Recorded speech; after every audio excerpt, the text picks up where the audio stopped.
Hello, everyone, and welcome to today's show with SportsbookReview.com. I'm your host, Lee Martin, joined today, like always, with SBR's UFC expert, David Manyun, and MMA Mania's lead host, Matt Ryan. Today, we're going to break down the entire main card for UFC Fight Night, Robert Whittaker versus Kelvin Gastelum. Before we get into all the good, juicy stuff, like always, real quick, give this video a like and subscribe to our channel so you never miss a show. Now, let's get to it. Boy, oh boy, last weekend we had UFC Vegas 23 with the main event, Vettori versus Holland, and I was so happy with that fight night. I had a great fight night with my picks. D-Rod just completely blew us away against Mike Perry. Mackenzie Dern defeated Nina Ansaroff, or aka Nina Nunes, and then of course Marvin Vettori beat Kevin Holland. But I want to hear how you guys, how your night went on Saturday before we get into this upcoming fight. And Dave, I'll begin with you. How was your Saturday night? Yeah, we did well. It was a great night and something I've been waiting for a while, because it has been a while where, majority wins over losses. But yeah, I did go with Holland in the end. I tossed and turned over Vettori and Holland all week, and it backfired, but I knew that anyway. I knew there was a possibility that Vettori was gonna emulate exactly what Derek Brunson did. I just didn't think he had, the ability to hold Holland down as much for as long as he did. And to be fair, when Holland was on the feet, boy, if he could have just got a few more minutes on the feet, I think it could have been lights out for Vettori. I really do. Vettori seemed more confident fighting Adesanya on the feet than he did Kevin Holland, which that was a surprise for me. That long frame and that reach of Holland is still a young kid. I really do believe that can be something to look out for in the future. I still think he's got a bright future. People can crap on him all they want. But yeah, it was a great event overall. The two British guys won, which I'm happy about. And one of my favorite bets was the Mackenzie Dern win. Was solid, absolutely solid. And shout out to those who took her by submission as well. I didn't want to go that far because of how tough Nina is, but yeah, she did it. She got it done quick, man. I think 4 minutes into the first round, was it? Yep. Night, Nina. Yeah. No, Mackenzie Dern, I was screaming at my TV to get the armbar. I was like, if you don't get that, I was screaming. Anyway, Matt, how was your Saturday? Did it go as planned? Well, I feel like I had a pretty good Saturday. The past 9 days have been somewhat of a blur. Because of everything else going on in my life. As you can see, the peak of physical performance in sartorial splendor today. Duh. But, Kevin Holland, I think he needs a long break. The dude fought 9,367 times in the past year. So I think a long break and kind of realigning and reassessing what's going on with him is going to be a major key. Also, Mackenzie Dern called it. Mike Perry, I called that one. So, pretty good for your boy. Excited for what may be on paper the weirdest of weird cards we've had on this show since we've started. Because we've got a dude who was a boxer. Andrei Arlovski is fighting again. Sherman's on the card. Like, whoever put this card together just opened up UFC 4 or whatever the equivalent of Football Manager for mixed martial arts was, and then just kind of like threw darts and made a card. I don't know what's going on. Yeah, just hitting the random button again and again and again until we got the card. But this main event's going to be a banger. I am excited and highly caffeinated. Let's go. Yes. And luckily, I have my coffee today, guys, so I'm ready to go too. This weekend will be another great weekend for us again. So let's just get into the main card breakdown. For the first fight, we have featherweight Ricardo Ramos versus Bill Algeo. Via BetOnline, Ramos is plus 100 and Algeo is plus minus 120. Dave, I'll begin with you for your breakdown and pick for the first fight. So I'm not sure if everyone's going to agree with me on this fight, but this is an incredible fight. It really is. I love both guys. Bill Algeo, super well-rounded, training out of Team Alpha Male. Is a black belt in Brazilian Jiu-Jitsu. He's won multiple championships, all-state wrestler. He's got decent cage control, utilization of them underhooks. I think he's a collegiate boxer too. He was undefeated Muay Thai fighter. I think the problem for Bill Algeo in this fight is going to be his striking defense. He keeps his hands low, and that's fine when you're kickboxing. But with that 6-foot frame, his chest out, them hands, they do remain low, especially when he's closing the distance. And he fails to check returning low kicks too. I think when I see him throw a lot of naked kicks, and he frequently throws a lead knee with his chin open for anyone, and that's one of the only things that bother me with Bill Algeo. Algeo shines more on the mat, I must say, whereas jiu-jitsu is solid. He thrives in the scramble position, even off his back. Algeo's dangerous. And is all-round submission threat, really.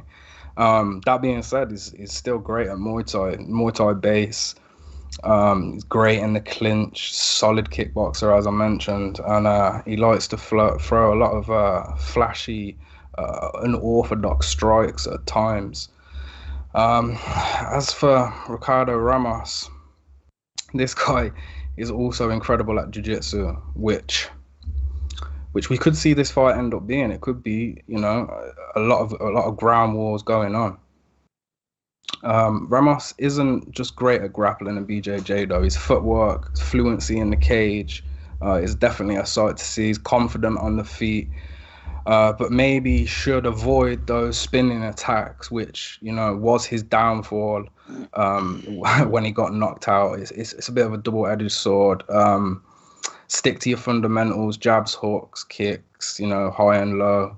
And then, once your opponent's not as perky as he was in the first round, then maybe drop them spinning attacks. But that's easier said than done in a guy like Algeo. I like Algeo. The odds are close for a reason. I'm not sure if I'm going to bet this one. Probably not, which is is the case on a lot of these main card fights. As I said last week, you do not force bets. Just because the fight is on the card does not mean you bet it. That is bad handicapping, and that would be me giving bad advice. But I am leaning Algeo. I do think he is the more rounded fighter. He's going to be 6 foot against the 5'9" guy in Ramos, and I think he's going to have the advantage on the feet, and he's slick on the floor, just as slick as Ramos is. So yeah, for me, that first one, it's going to be Algeo for me. So yesterday I actually took down the odds for this fight, and Ramos was -105 and Algeo is -115. So the line is definitely moving towards Algeo. So because then he's -120 and Ramos is +100. But Matt, let's move on to you for your breakdown and pick for this fight, please. Okay, so Lee, Dave, it's time for your favorite part of the show where Matt randomly finds something that he's going to base an entire fight around. For Ricardo Ramos, he's 14-3 professionally, but going past the first round, he is undefeated. If Ricardo Ramos can survive the first 5 minutes against Bill Algeo, who's just coming off a decision against Spike Carlisle, he's alternated and Algeo's alternated wins and losses in his last 4 fights. So there's kind of a rhythm here in how Algeo's been fighting, which is kind of a weird circadian thing. If this goes past the first round, I'm looking at Ramos. I'm looking at this fight, the opening fight, as if Ramos survives, push the over. Push the over on this fight no matter what, because both of these guys Ramos has been to the decision 4 times. He's won all 4 of them.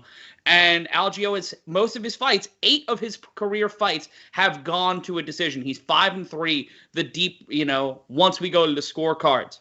Algeo's got 3 knockouts. He's submitted 6, but he's also, when he goes to the ground, he's tapped twice before. I think both of these guys are going to try to play it safe. I don't think Algeo's going to put enough pressure in the first 5 minutes. I'm looking at the over here, and I think Ramos is going to get the win by decision. Beautiful. You mentioned the over, so via BetOnline, the over 2.5 is at -210. So it seems like the public's on the over. But if you guys do want to get in on this fight again via BetOnline, Ramos is +100 and Bill Algeo is -120. Let's move on to the next fight. We have lightweight Luis Pena versus Alex Munoz. Via BetOnline, Munoz is +127 and Pena is -147. Matt, I'll continue with you for your breakdown and pick for this fight. Well, to answer a question in the chat, yes, that is a photo of Bobby Bonilla behind me. You respect the hustle and you respect the hustler. Also, it's just a reminder of all the times the Mets have disappointed me personally in my lifetime. The Violent Bob Ross is back, and I'm excited, but last time we saw him was almost a year ago, back in June of 2020. He lost to Kama Worthy by submission. He was supposed to fight back in February. His opponent got popped for the Rona, but in his time in the UFC and professionally, his losses have been to Matt Frivola and Michael Trizano. I love Luis Pena. I love the nickname. I love his personality. I love his style. But we haven't seen him take that next step. We haven't seen him kind of advance forward. Going up against a guy like Worthy, who you can consider an equal or just a little bit of a better opponent for Pena, and he took the loss. He got tapped. And then you're going up against someone like Munoz, who had his first professional loss against Nassarat, Hakparas back in August. His last 4 fights have all gone to the scorecards for Munoz. He's not able to get a stoppage in bigger fights. He's not been able to, since advancing in his career, since making it to the big time, has not been able to get a finish. His last 4 fights, he's only had 7 professional fights. This will be his 8th. So almost over half of his fights have gone to the scorecard in his pro career. The guy can't get a finish, even though he started his career with 3 first-round finishes, pardon me. That caffeine's really kicking in right now. But when it comes to this fight, I don't know if Munoz is going to be able to get off the blocks. We saw in his early fights he had pure skill. He was just pure power, able to just drop dudes, able to just stop dudes. But it's the same story for Luis Pena. The deeper he goes professionally, the tougher the sledding is. And I think Pena, who's been in the spotlight before, has had the experiences.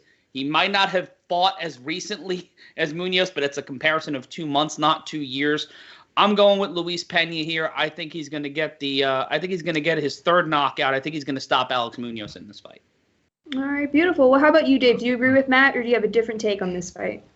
No, I feel like me and Matt could be fading each other all night on this one. And do you know what? It's not even too much against Luis Pena's skill set. I think for me, he's just let me down on too many occasions. I just don't have faith in him anymore. I mean, Violent Bob Ross is probably the coolest nickname on the roster, but I don't really give a shit about paintings, and none of them have got better hair than me. So, let's just keep it moving. And listen, I'm not even going to discuss his background. I don't even care too much. I've invested too much in the past. I've had bad reads on Pena. For me, he can do whatever he pleases. I'm not going to be betting the fight. And to be fair, Munoz has great heavy top control. He's a wrestling coach at Team Alpha Male. And he, I believe, is sharing this camp with Ramos too. The difference is here, I think Munoz can get the W. And, as I won't be betting him myself, but I wouldn't be mad if people are going for that dog money. I think he's one of the dogs on the card that can pull it off. But listen, if Matt Frivola can out-wrestle, I think Munoz can pull the exact same result. Bob is a fun fighter, that's for sure. Mm-hmm. But, guys like Trizano, Frivola, Kama Worthy, they're not the type of owls that you want on your record. Being 6'3" in the lightweight division, that's an advantage. But Munoz is 5'9" and a strong wrestler, so that low center of gravity is going to play right into the favor of Munoz. And look, Pena, he did take down Worthy. He does have a good top game himself, but against a guy like Munoz, he is going to be outmatched in that department. I say this and I'll preach this all the time. Wrestling wins martial arts fights. Wrestling wins championships, and wrestling is still one of the most important bases for all martial arts. The likes of Francis Ngannou, who's only going to hold on to that title until he's faced with a wrestler who's got a chin. Maybe Tom Aspinall, you never know. Another cheap plug there. But yeah, look, it's Munoz at the dog price for me. He did struggle against Hakparas, but Luis Pena is not on the level of Hakparas striking. Hakparas, I think his problem is just his IQ. I've been heavy on him for a long time, so for him to beat Munoz was not a surprise to me at all. I think this is a drop in competition for our boy here, and I would side with the dog in this one. All right, beautiful. Again, if you guys want to get in on this fight via BetOnline, Alex Munoz is plus 127 and Luis Pena is minus 147. Let's move on to the next fight, and this will be a great fight. Middleweight Abdul Razak Alhassan versus Jacob Malkoun. Alhassan is minus 300 and Malkoun is plus 250. And I am not surprised that Alhassan is minus 300 because, mind you, that he has 10 wins on his record and all of them have been by TKO. So... Yeah. If you guys are picking Malkoun for this fight, you guys better give me a great argument as to why I should not back Alhassan. And Dave, I'll continue with you for your breakdown and pick for this fight. Well, in that case, I'll big up Jacob Malkoun a little bit then. Is ADCC Asia Trials winner in 2019. He also won the Pan Pacific Gold Medal in 2019. He's been sharpening up his game, well-rounded. He's also 3-0 as a boxer. On the feet, Malkoun, he fights behind a good jab. He's always throwing more than one punch, so he's not just a couple strikes. He will follow up. He's got crisp 1-2s, throws a kick behind, and all of those strikes. Malkoun, strong grappling. The wrestling doesn't really match his ground game, his striking game. He is good once he closes a distance, and he does have the ability to close a distance pretty well. He's pretty good at disguising his entrances behind strikes, for those takedowns, and it's easy to be impressed with his ground and pound, which although I favour his striking, it's probably one of his best weapons. Malkoun, he's gone all 3 rounds twice, and he has looked completely fresh. So cardio is one thing that's on his side now. His debut against Phil Hawes. If you have a spare 10 seconds, go check it out. It's rough, man. It's rough. His fight IQ did not look good. He put his right hand on the cage. He left Hawes with an entire left side to work with. Hawes cut him off and ended his night quick. Horrible fight IQ. And, possibly the worst way to start your UFC career. And he's going to be fighting Abdul Razak Alhassan. As you mentioned, this guy, he does not win decisions. He does, because it doesn't go to decision when he wins a fight. He finishes dude. Now, he's a 20-year veteran in judo, and he finally made his way into MMA. Came under some scrutiny, alleged charges outside of the UFC, suffered a 2-year absence because of that. Now, I don't know how much that affected him mentally, but on his return, he did suffer a 2-fight losing streak for the first time in his professional career. Now, he's most known for his judo background. He's got a black belt. And I think that particular skill set has now been overshadowed, really, by that knockout presence that he's brought into MMA and into the cage. Through them 10 wins, all of them by knockout or technical knockout. Proving that he's just not a fighter that you want to stand and bang with. He's not always the most technical striker, but the way he places some of his strikes, absolutely incredible. He's got a beautiful uppercut. I think the best news for Abdul really is that he's accepted this position in the middleweight division. Missing weight in them previous 2 fights, that was not a good sign. So it is good to see him in the middleweight division. He's not the most technical striker, as I said, but the power behind them punches, they are lethal. My only worry for him is, the fact that he has never won a decision. And when he does go the distance, he's lost them.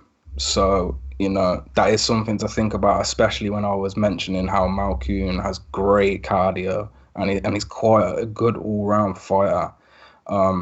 Certain MMA professionals can look exceptionally talented in the regional scene and be proven really it's just nothing other than a journeyman when they come, to the elite roster of the UFC. And I do think that Malkoun could fit this category because we just haven't seen enough as a professional MMA fighter. I don't want to completely discredit Malkoun because, he was faced with real stiff competition in that debut, but his fight IQ in that octagon, it didn't look good. It worries me. I think I anticipate Alhassan being able to pick up on the same mistakes that Hawes did from the inexperienced Malkoun. And to be honest, Alhassan's sort of like a B-Tech Phil Horse. He doesn't have the wrestling, but he does have the judo. His hips are great. He's very hard to take down.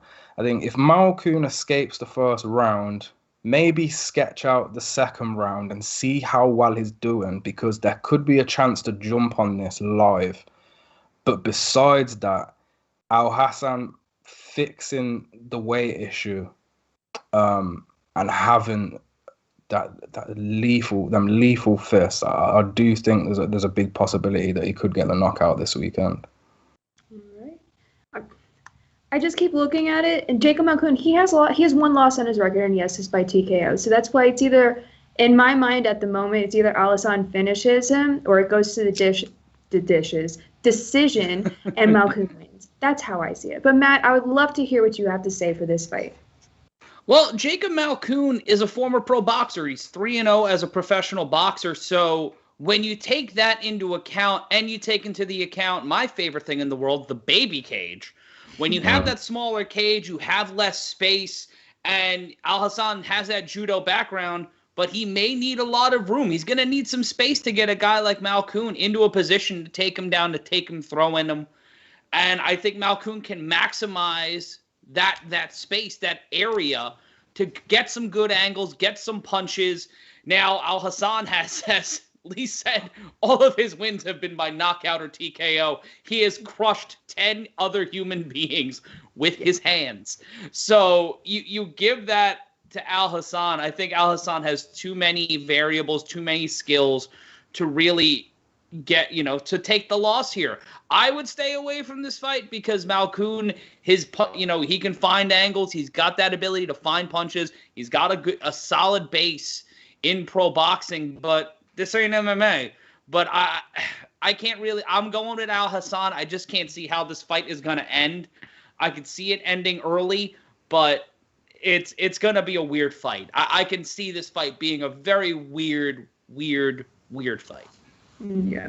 And plus, the odds on Alhassan are very juiced. Again, if you guys do want to back Alhassan, check out the MMA props. There's a lot of value there sitting for you guys. Just shop around and do your research. But again, straight up, via BetOnline, Alhassan is -300 and Malkoun is +250.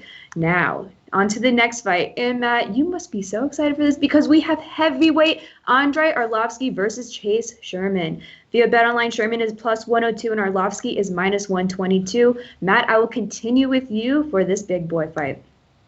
All right, so everybody who watches this show knows I love hoss fights. I love large humans pummeling one another for our entertainment.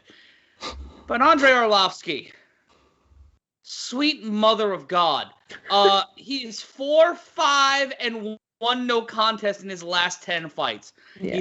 He tapped out the Tom Aspinall back in February, had back-to-back wins in 2020 over Tanner Boser and Felipe Lins, but this is not the Andrei Arlovski who was UFC heavyweight champion 15 years ago. I was in high school then. I had hope then. I don't have that now, and I don't have hope that Andrei Arlovski will get the win because he's going up against a guy in Chase Sherman who has dropped 4 of his last opponents by TKO or KO, and 3 of them have come in the first round. Andrei Arlovski has been knocked out 11 times. 11 over a 9,362 fight career. Arlovski is 30-20 with 2 no contests. The man has fought 52 times. He can, if you look at, you can watch one Andrei Arlovski fight once a week for an entire year. That is absurd. That should not be allowed. And Sherman's 15-6. He's coming off a USADA suspension. It's fighting. It gonna happen. This is his first fight since May 2020. Returning to the UFC. This is his return to the UFC after losing 5 of his last 7 fights in his previous tour in the promotion. A loss to a common opponent in Walt Harris, who also defeated Arlovski, but he got popped for testing something, so that fight became a no contest. And also, Chase Sherman fought in the Bare Knuckle Fighting Championship. I have covered the Bare Knuckle Fighting Championship. I covered a press conference there at the Times Square's Dave & Buster's. So if you're someone who is fighting for a promotion that had a press conference in the Dave & Buster's in Times Square, you are a legitimate crazy person. And I try not to bet against crazy, except Mike Perry. That's a different kind of crazy. I'm going with Sherman here. Arlovski's a legend, but you know that Bruce Springsteen song from The Wrestler. You know the lyrics. Yeah, beautiful. Well, how about you, Dave? Do you agree with Matt, or do you have a different pick for this fight? I have a different pick. Of course, I've got a different pick. I gotta go with the legend, man. I gotta go with Arlovski. I really do. If he's got one win in him, I mean, it is gonna be against a guy like Chase Sherman, in my opinion. And no disrespect to Chase, comes from an athletic background, former NCAA Division II standout. I think he assisted his team in actually reaching the finals, straight into MMA after school for Island Fights, Titan FC, came to the UFC and just got completely overwhelmed with the level of competition. Rough split decision against Justin Depp, followed by absolute punishment from Walt Harris, and then Augusto Sakai came through, and that was the final straw. Get gone, you're out of here. Back to the regionals, and then he beat the crap out of everyone on the regional scene. And then he returned last year against Ike Villanueva, and surprisingly, he didn't lose. But it was Ike Villanueva who is a light heavyweight. It's not a heavyweight. It's very small. Sherman likes to swing. He loves to break down the lead leg of his opponent, sometimes disguise that, come through crafty left hook that he's got. He's got a huge tendency to dogfight. And that's just not really someone I want to bet on unless you've got the complete skills to back that up. And in all honesty, he can pace himself, but then he just begins to headhunt like he's some amateur, and that's why I think he's struggled at this higher level. Now, Arlovski, we could talk about all day because, as Matt said, he's been around for millions of years. And if you don't know Arlovski, where have you been? He made his professional debut at 20 years old. He's now 42. He made his first appearance in the UFC in the year 2000.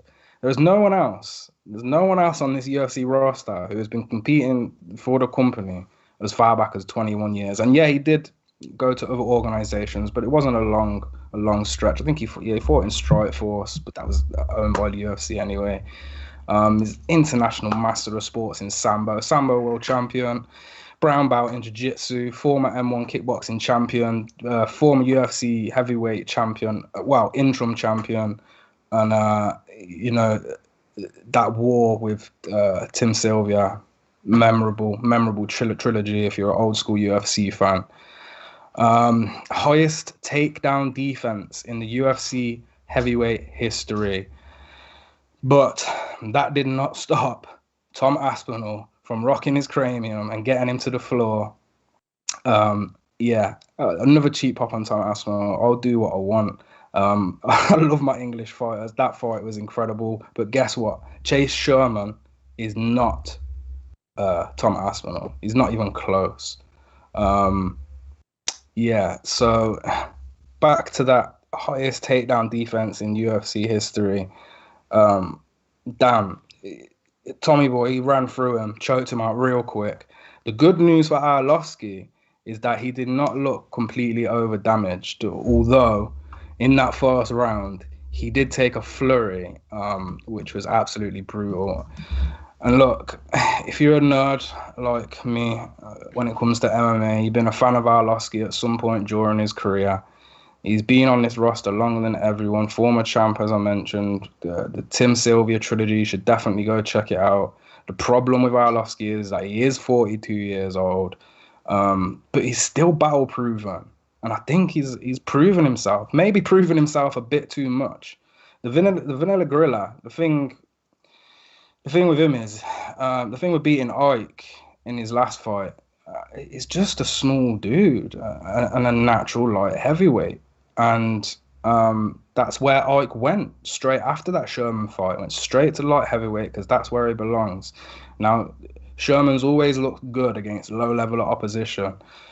And I think Arlovski has always looked good when he's not fighting killers. and the odds are real close. It's a dodgy heavyweight fight, which is never, ever good for your bankroll. In fact, heavyweight fights in general are not too good for your bankroll. But I fancy the legend in this spot. I really do. So I'm fading Matt again. It's all right. Still okay. I guess we will see on Saturday. And then when we come back next week, I will bring this up. Okay. But again, via Bet Online, Chase Sherman is plus 102 and Arlovski is minus 122. Okay. Let's move on to the co-main. We have Jeremy Stephens versus Drakkar Klose via Bet Online. I probably butchered his name. I butcher his name every time because it's either Drakkar or Drakkar. Anyway, Stephens is minus 120 and Klose is plus 100. Dave, I'll continue with you for your breakdown and pick for the co-main. Boy, co-main event, huh? I mean, it's a rough one this week. And, I mean, I'm not surprised. With Jake Paul and Ben Askren, they're going to get all the media attention this weekend. And I tell you what, Dana White and them boys at the UFC, they are not stupid.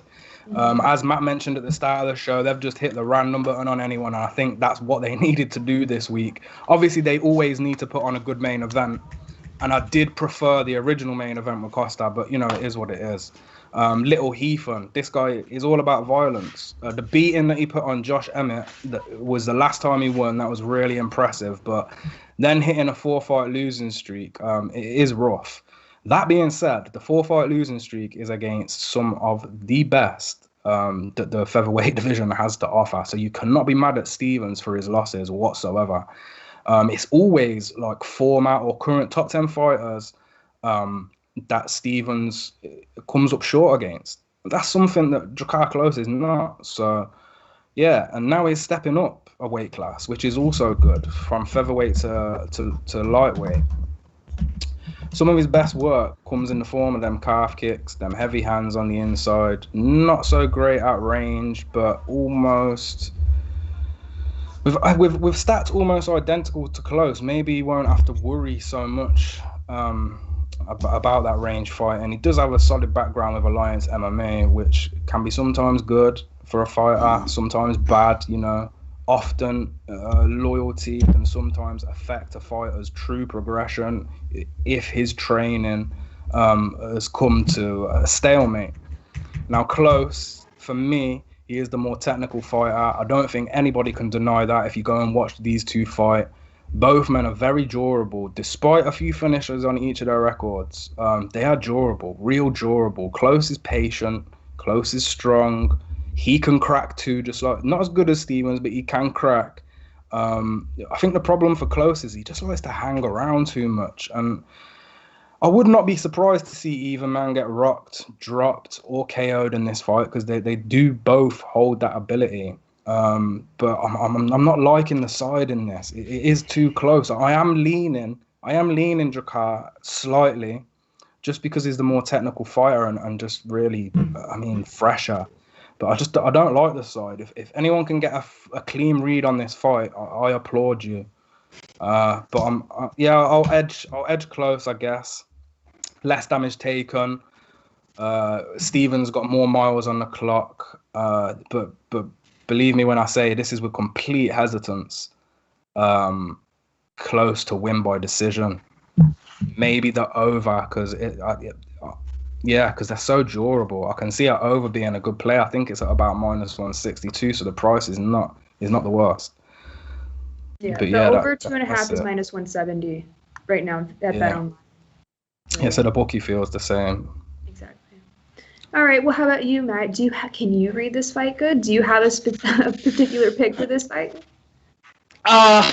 Much like Alice in Chains, I stay away from this fight. Jeremy Stephens is 0-4-1, no contest in his last 5 fights. His last losses were to Calvin Kattar, Yair Rodriguez, Zabit Magomed Shapirov, and Jose Aldo, a murderer's row of human beings. And that's, who Jeremy Stephens is. He does not fight chumps. He does not take easy fights. He has fought some of the biggest names in mixed martial arts and has not necessarily always come out with the win. He is 28-18 with 1 no contest. But you want to talk about gas tank. You want to talk about having it. We can all agree Jeremy Stephens may be post-peak. I wouldn't say that to his face because I respect the man and I like keeping all my blood in my body. But when you take a look at Drakkar Klose, he has not had a stoppage win since 2015. That is ridiculous. And the last time, the last loss he had where it did not go to the scorecards was that fight against Beneil Dariush back in March, where he got dropped. And he has spent, in his last 9 fights, Drakkar Klose has spent 2 hours, 6 minutes inside the octagon in his last 9 fights. He has spent over 2 hours in the cage in his last 9 fights.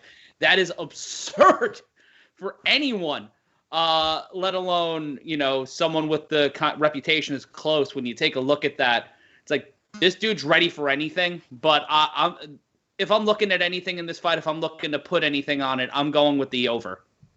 Okay, yeah. And again, where are their names? Oh my gosh, I lost their name. The over is -170.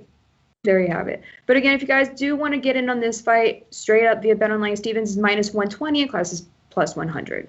All right, let's move on to the main event. And I've been waiting for this main event for I was watching or looking on Twitter, and I was scrolling through, and I saw the Ultimate. I can't talk because I've been chugging this coffee all morning. Okay, the Ultimate Fighter heavy hitters. There's a clip of them running around the track. And then Robert Whittaker is on his 11th lap, and he's looking fine, not bothered. 10th lap for Gastelum, he's just out there vomiting, puking. He looked like he was falling apart for his 10th lap. And I just thought that was quite comical. And I was like, well, looking at that, I might lean Robert Whittaker even more. So Bobby Knuckles for me, probably. But I want to hear what you guys have to say. Matt, I'll continue with you for your breakdown and pick for the main event.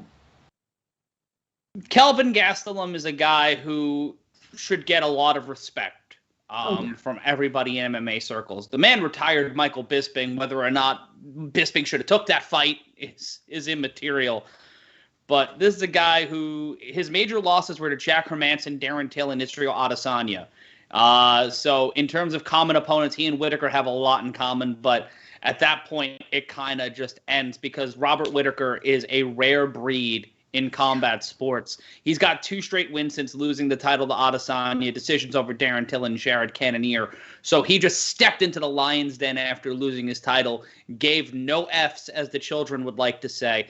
The last 2 fights he had with the title, that split decision win over Romero and that loss to Adesanya, not exactly what you would want to see from one of the most dominant fighters in UFC history. We know what happened with him when he was supposed to defend the title in his home country. He had to be rushed to the hospital. He was out for a while. I think that was a pattern of what was and not what is. I think Whittaker is reaching back to his true potential, reaching I don't know if it's a second peak, but a new portion of his career where he will maintain a level of dominance. I don't know if he can beat Israel Adesanya, but I think he could beat Kelvin Gastelum, and I think he'll get a big win this Saturday night. And someone rang my doorbell. Well, they're going to have to wait a little bit. But, Dave, how about you? What is your breakdown and pick for the main event? Yeah, I think this is just this is what everyone is on. I don't see anybody backing Gastelum this weekend, although he's a great kickboxer. He's got fast reactions. Problem it gives up a lot of height, and he does have weight issues. He should be a welterweight, but making that weight is real tough for him, and that's exactly why we see him fight at middleweight. And it's a shame, really, because I truly believe if he just had a bit more height and a bit more reach, it'd be so much more dangerous. He went the full 5 rounds versus Adesanya and gave a better showing than most, in my opinion. And that was one of the best fights of 2019. And Kelvin Gastelum was involved in it. Stepping in to replace Paulo Costa. I'm not going to lie, I would have preferred to see Whittaker Costa, but Gastelum is a great replacement. He truly is. I'm not surprised Kevin Holland actually stepped in to take this fight, to be fair, but it's going to be interesting. It will be interesting. He had a 3-fight losing skid. He dropped that ranking quite significantly. Fortunate, to get back on track against Ian Heinisch. But it's Ian Heinisch, so what do you really take from that? And he's on a mission for gold. I think that's his new little slogan. He's on a mission for gold. I wouldn't take that lightly. He's only just turned 29. We may have not seen Gastelum at his prime yet. He could be heading towards the prime of his career. And with the level of experience that he's faced, it wouldn't be a surprise to see him boost that number 9 ranking straight back into the top 5 at some point during his career. Now, with that said, we've got Bobby Knuckles. I think he's the guy out of the two who's closer to getting that gold back. He's on a nice win streak against 2 contenders, Darren Till, Jared Cannonier. And, you know, even though he did win, if they'd have lifted Till's hand, and this is not a bias, this is not an English bias, go back and watch that fight, please. The score was way closer maybe than what people originally anticipated. Because watching a fight live, especially after you've watched 12 or 13 fights already, and then you get to that main event and you watch it, sometimes you're just a bit worn down. So it's always important to go back and watch these fights. And that Darren Till fight was very, very close. And if they'd have raised Darren Till's hand, I would not have been surprised at all. But Bobby Knuckles is so talented, arguably one of the best strikers in the middleweight division.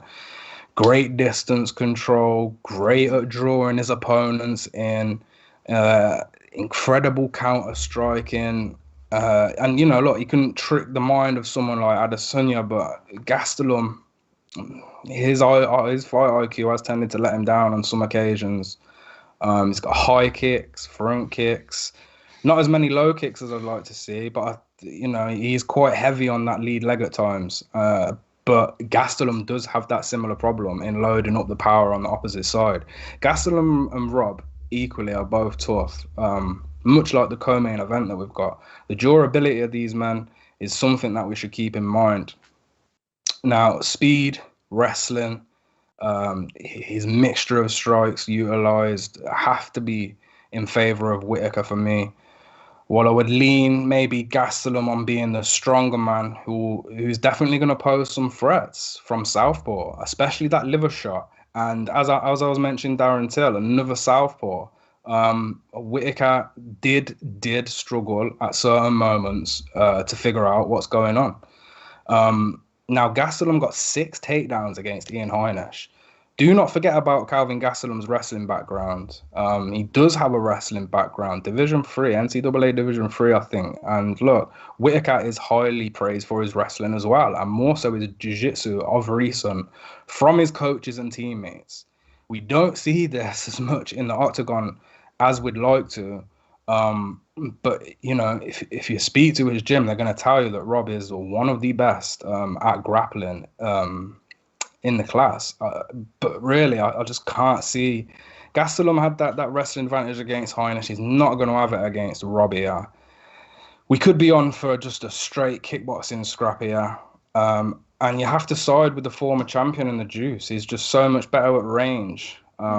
Gastelum's going to need to get in close where he's good, where he can get them knockouts. Bisping, for example. And across the 5 rounds, Gastelum, I think Gastelum's had 2 5-round fights or 3 5-round fights. Quote me if I'm wrong, but he's lost all of them. No victories when it goes to 5 rounds. And Whittaker is the exact opposite. He wins all of his fights that go 5 rounds. And he's had a lot more than Gastelum.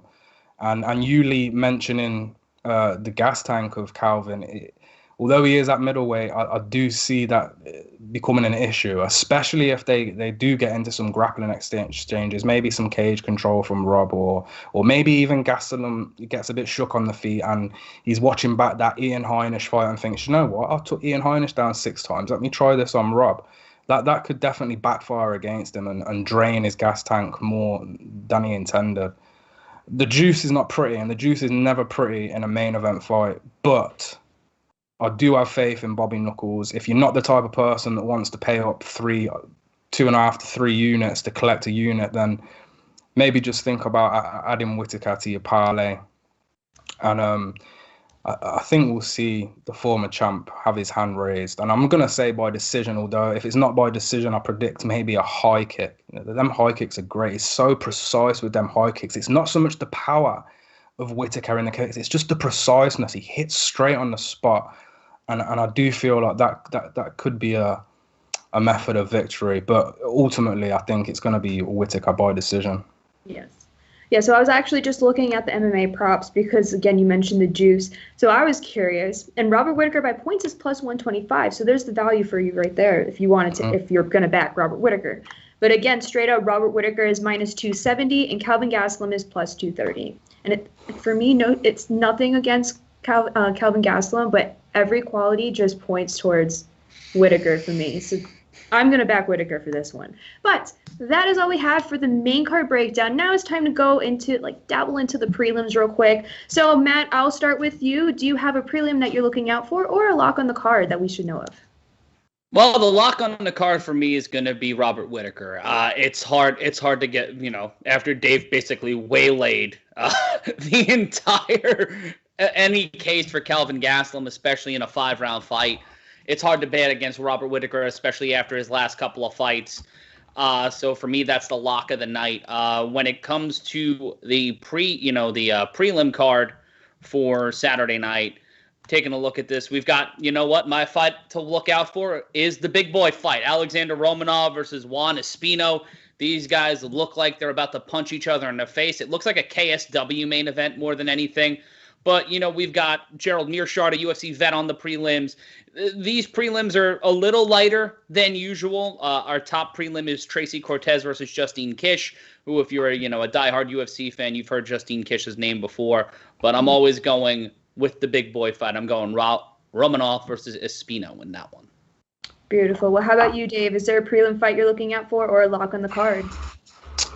Yeah, I'm going to have to go for the women's MMA fight. Tracy Cortez has been so impressive to me in her wrestling ability. This division continues to evolve, and I really believe that Cortez could be a future title challenger or even top 5 if her trajectory continues heading upwards. She's got a serious wrestling output, and it was after, I think, a brother passed away, sadly, and Henry Cejudo and his brother Angel, they put work into Tracy, and it's evident. Mm-hmm. And with her opponent, Kish, a lot of people will crap on Kish, but she's a real talented Muay Thai striker. I just don't think she can keep this standing. She's gone through 4 leg surgeries and years of rehabilitation. That is why Justine Kish isn't performing as well as she should in the UFC. She's Russian. Don't think she's got, some extensive grappling background, because she doesn't. I don't think she's going to be able to keep up with Cortez's youthful ability and just aggressiveness in cage control and takedown offense. I think this is going to be Cortez by decision again. I think she's quietly juiced. I don't like juice numbers, you know me. So I think you can get decision for minus 120. At some books, do your shopping at SBR odds, and you'll find 120 for Cortez to win by decision. Yeah, I'm looking right now, and Tracy Cortez by points is minus 125. Excuse me. Yes, 125 for Tracy to win by points. That's a good fight, honestly. But that's all we have for the card breakdown. So before we go, let's jump into the chats real quick, because I did see a couple questions. And also, shout out to Danny, my guy, being here a half hour early. He is such a trooper. Shout out to Danny. But let's see. We had an undercard pick. What's the best underdog play on this card? From Danny, my guy. The best underdog play. Let me get the odds up and let me see. I mean, I did mention Algeo, but he's not the underdog, is he? It's quite. I mean, Ricardo Ramos at certain books has gone into the favorable position, but he's not a dog. There isn't. I think you're gonna have to be hitting a prop. Is Arlovski the dog? No, Arlovski's not the dog. You mentioned Munoz as a. Munoz. Dog. In fact, Munoz and maybe Drakkar Klose are probably the underdogs that I'm favoring, but they're slight underdogs, so. You can basically just still roll with your unit, because a lot of these fights actually are close to a pick-em. So beware that they've matched up these fights, and they are very close. If you want somebody who I think is probably going to dominate, though, Tony Gravely is underrated, very underrated bantamweight, and much like Tracy Cortez, the wrestling. I run my mouth about wrestling all the time, but wrestling is just an incredible skill set to have. And if you've been wrestling since young, against somebody who has only picked up wrestling through beginning their MMA career, you're going to have such a huge advantage, as we see with a lot of the current champions and champions of UFC's past. It's all wrestling for me, and that's exactly what Gravely is. So that minus 300, it does seem, a little juiced for maybe a lower level guy in the prelims. But once again, you pair that up with someone like Rob Whittaker, you're getting close to even odds and a nice return on your play. I'm glad you brought up Tony Gravely, because the next question was about him. Undercard by Maglin Sports, undercard question: anywhere in the world Tony Gravely loses, heavy price at minus 300, but seems like an auto lock. By decision, even more attractive. And I was looking at Tony Gravely by points, plus 185 via Bet Online. So I don't know if you have anything to add to the. I mean, there is a way he loses, because there's a way for everyone to lose. What was it? Is it Combate 46 where Burchak? So Burchak was in the UFC, got cut, went back to the regionals, and when he went back to the regionals, he just started choking a lot of people out. And Gravely, one of his losses on his record is a rear naked choke. So look, there's always a way, but I just think that Gravely's wrestling output is a lot for anyone to handle, and I think he can get probably a decision win, or maybe even a ground and pound, because his ground and pound is brutal too. But see, the thing with Burchak is, for as much as he has gone on the regionals and locked up all these submissions, he's also lost a lot by submission too. So I think that's why the juice is all hitting with Gravely. I'm not even sure what Gravely opened up at, but what was the original bookmaker's opinion on Gravely? He opened at 205. So see, the public has created this line. The public has created the minus 300, the minus 320s, and all that. But the bookmakers did open him up at minus 200. So even they know that wrestling advantage is huge for Gravely. Yeah, and at Bet Online, Gravely is minus 340. So he's incredibly juiced there. Mm-hmm. But. So for our last question is just about Dave, and it's a good segue to end the show.